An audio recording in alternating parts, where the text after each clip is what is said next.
Bismillahirrahmanirrahim. Assalamualaikum warahmatullahi wabarakatuh. Halo adik-adik, apa kabar? Semoga selalu dalam keadaan sehat ya.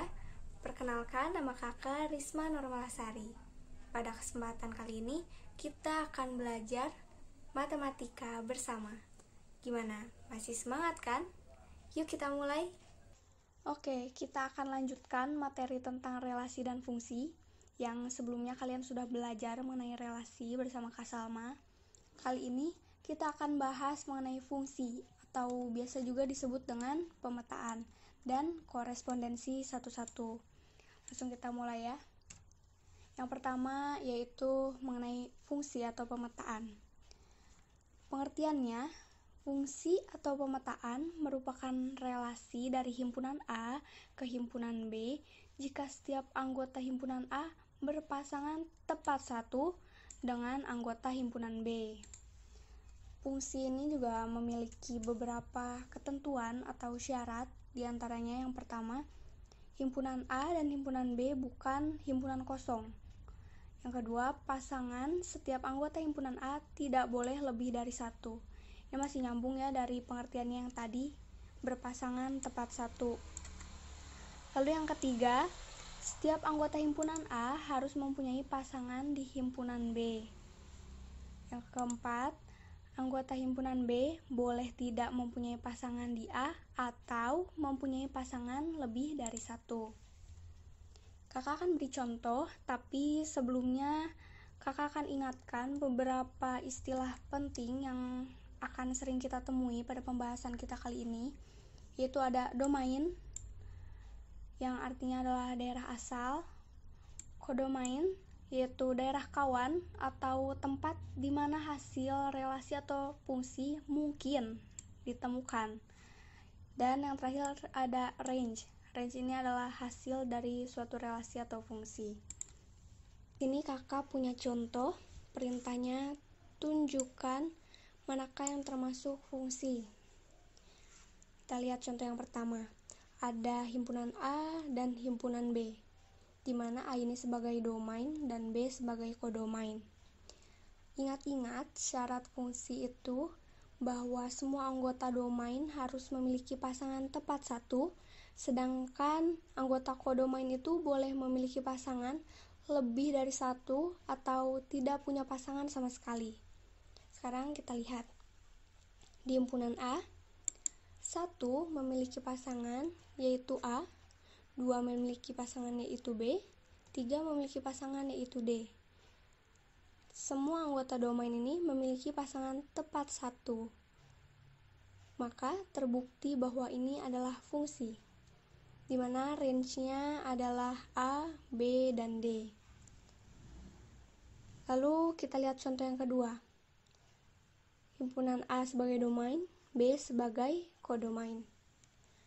Di himpunan A, 1 memiliki pasangan A, 2 memiliki pasangan B, 3 memiliki pasangan C, dan 4 memiliki pasangan D. Yang terakhir 5 memiliki pasangan yaitu D. Dapat dilihat semua anggota domain memiliki pasangan tepat satu. Maka ini bisa disebut sebagai fungsi. Contoh yang ketiga. Dari himpunan A, ada anggotanya 1. Dia memiliki pasangan ada 2 buah, yaitu A dan C. Maka ini tidak memenuhi syarat sebagai fungsi. Jadi ini bukan fungsi. Paham ya? Yang selanjutnya ada notasi fungsi. Jadi fungsi dilambangkan dengan huruf kecil, biasanya F, G, atau H, dan seterusnya. Fungsi dapat dinyatakan dalam bentuk umum sebagai berikut. Nah, ini bentuk umum dari fungsi. Dibaca, F memetakan X ke Fx.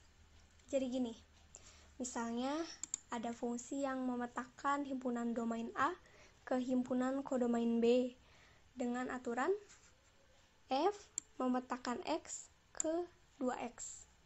Maka kita dapat menuliskan rumus fx sama dengan 2x, di mana nilai x ini adalah domain dan fx adalah hasilnya. Kalau hasil berarti range ya. Materi yang selanjutnya ada cara menyajikan. Jadi, fungsi ini dapat disajikan dengan beberapa bentuk. Di antaranya, yang pertama, dengan himpunan pasangan berurutan. Di sini ada contoh, diketahui fungsi f dari himpunan P, anggotanya 1, 2, 3, 4, 5, ke himpunan Q, anggotanya 1, 2, 3, 4, 5, 6, 7, 8, 9, 10. Dan relasi yang didefinisikan adalah setengah kali dari. Nah, relasi ini dapat dinyatakan dengan himpunan pasangan berurutan sebagai berikut. Jadi, himpunan pasangan berurutannya adalah 1, 2, 2, 4, 3, 6, 4, 8, 5, 10. Benar ya bahwa 1 setengah kali dari 2, 2 setengah kali dari 4, 3 setengah kali dari 6, 4 setengah kali dari 8, dan 5 setengah kali dari 10. Dan semua anggota domainnya memiliki pasangan tepat 1. Cara menyajikan yang kedua bisa dengan diagram panah. Sama seperti relasi, fungsi juga bisa disajikan dalam bentuk diagram panah. Di sini masih dengan soal yang sama dengan sebelumnya. Relasi yang didefinisikannya adalah setengah kali dari. Sebelumnya, kita buat dulu himpunan P, anggotanya 1, 2, 3, 4, 5, dan himpunan Q, anggotanya 1, 2, 3, 4, 5, 6, 7, 8, 9, 10. Lalu kita pasangkan setiap anggota himpunan P dengan relasi yang didefinisikannya adalah setengah kali dari. Kita coba, 1 setengah kali dari 2, 2 setengah kali dari 4, 3 setengah kali dari 6, 4 setengah kali dari 8, dan 5 setengah kali dari 10. Dan jangan lupa diberi panah, ini untuk menunjukkan bahwa P adalah domain dan Q adalah kodomain. Cara yang ketiga, kita bisa menyajikan fungsi dengan persamaan fungsi. Masih dengan soal yang sama, untuk menyatakan dengan rumus fungsi, coba kita perhatikan kembali pola berikut ini. Ini merupakan himpunan pasangan berurutan yang sudah kita dapatkan sebelumnya. Sehingga fungsi X yang memetakan himpunan P ke himpunan Q dapat kita tulis sebagai berikut. Ini ya, 1, 2, 2, 4, 3, 6, 4, 8, 5, 10. Di mana 1 sebagai domain dan 2 sebagai range. Penulisan ini dapat kita ubah bentuknya jadi seperti ini, di mana 2 merupakan 2 kali 1, 4 merupakan 2 kali 2, dan seterusnya ya. Jika anggota P disebut X dan anggota Q disebut Y, maka X sama dengan setengah Y. Dari persamaan ini bisa kita ubah bentuknya jadi Y sama dengan 2X. Jadi, bentuk persamaan fungsinya dapat dituliskan dengan Fx sama dengan 2X untuk setiap X anggota himpunan P. Cara yang keempat, kita bisa menyajikan fungsi dengan tabel. Soalnya masih sama ya.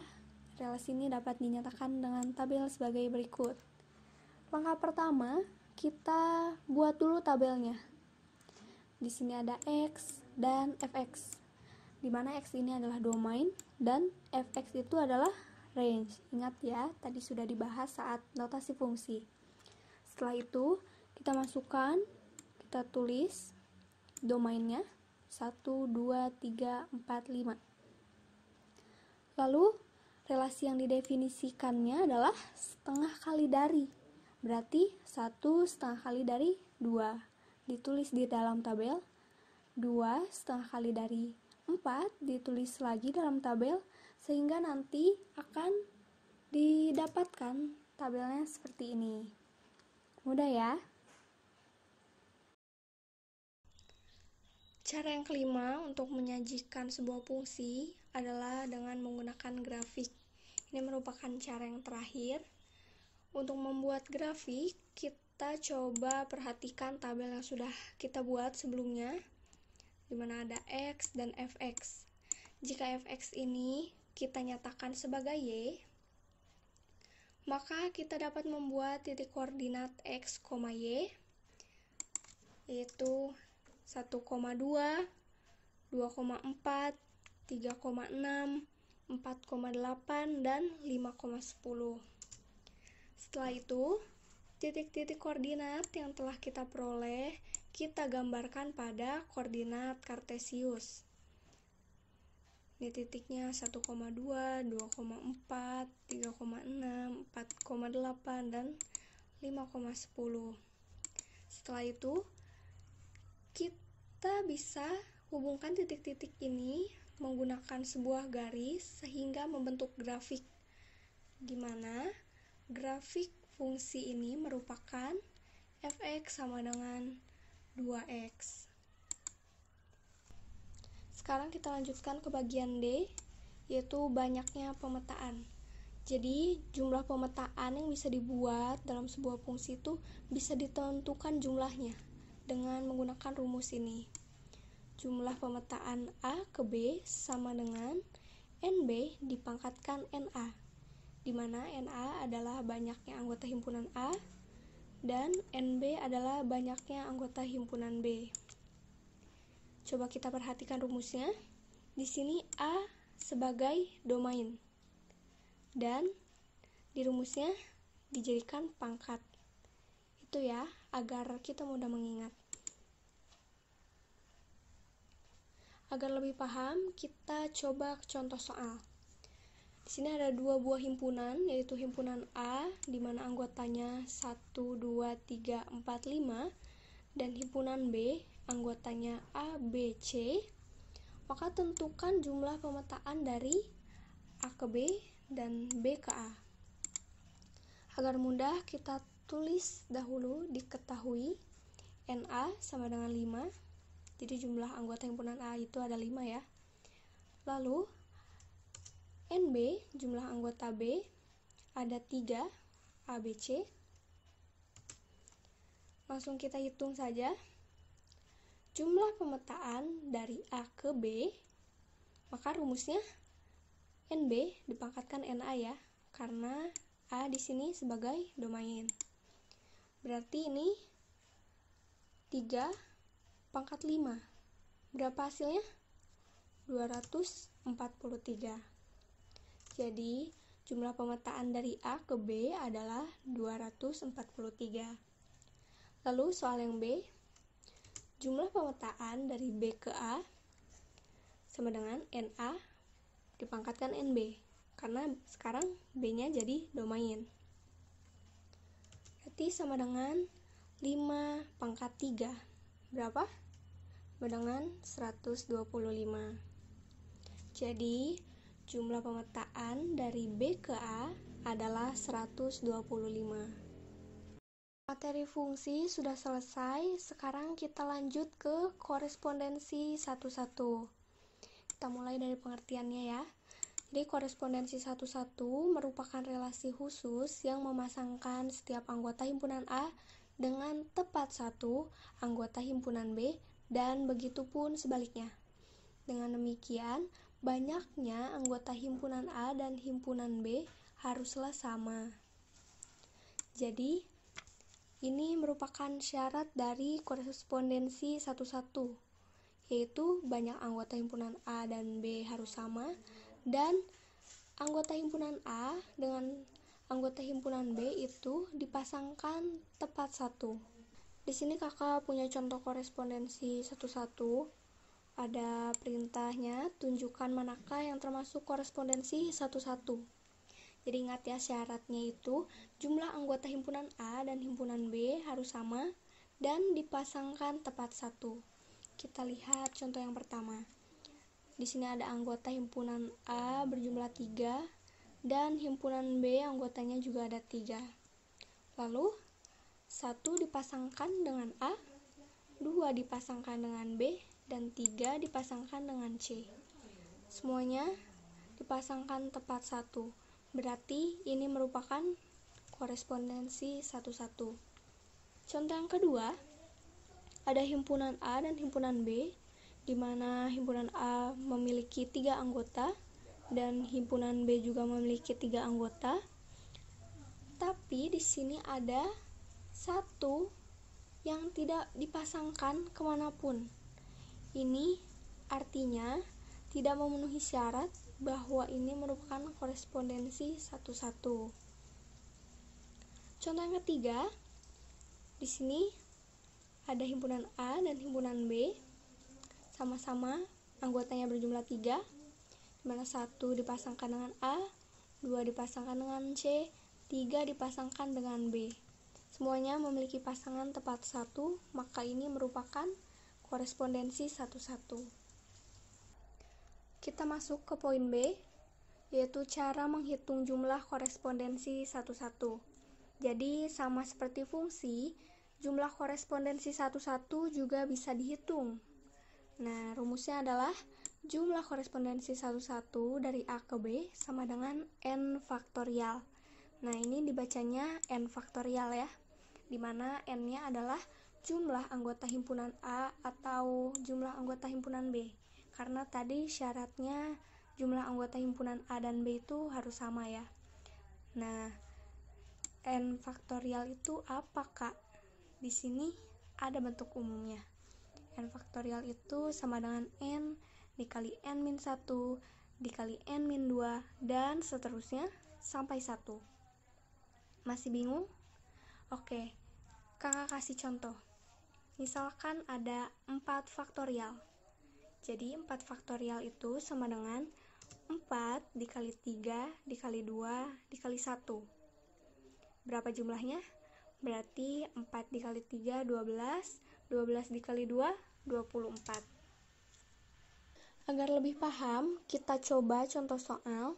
Di sini ada soal, berapa jumlah korespondensi satu-satu yang dapat dibuat jika himpunan A, anggotanya A, B, C, D, E, F, dengan himpunan B, anggotanya huruf penyusun matematika. Agar mudah, kita tuliskan dulu diketahui. Diketahui NA sama dengan 6. Lalu, anggota himpunan B adalah M, A, T, E, I, dan K. Karena huruf penyusun matematika ya. Ada berapa anggota himpunan B? Ada 6. Sama dengan anggota himpunan A. Karena sama, maka kita bisa menghitung jumlah korespondensi satu-satunya. Jumlah korespondensi satu-satu dari A ke B sama dengan N faktorial, di mana N-nya adalah 6, berarti 6 faktorial. 6 faktorial sama dengan 6 dikali 5, dikali 4, dikali 3, dikali 2, dikali 1. Berapa jumlahnya? Jumlahnya adalah 720 ya. Jadi, jumlah korespondensi satu-satu dari A ke B adalah 720. Cukup sekian materi dari kakak kali ini. Terima kasih sudah menyimak. Selamat belajar dan sampai jumpa.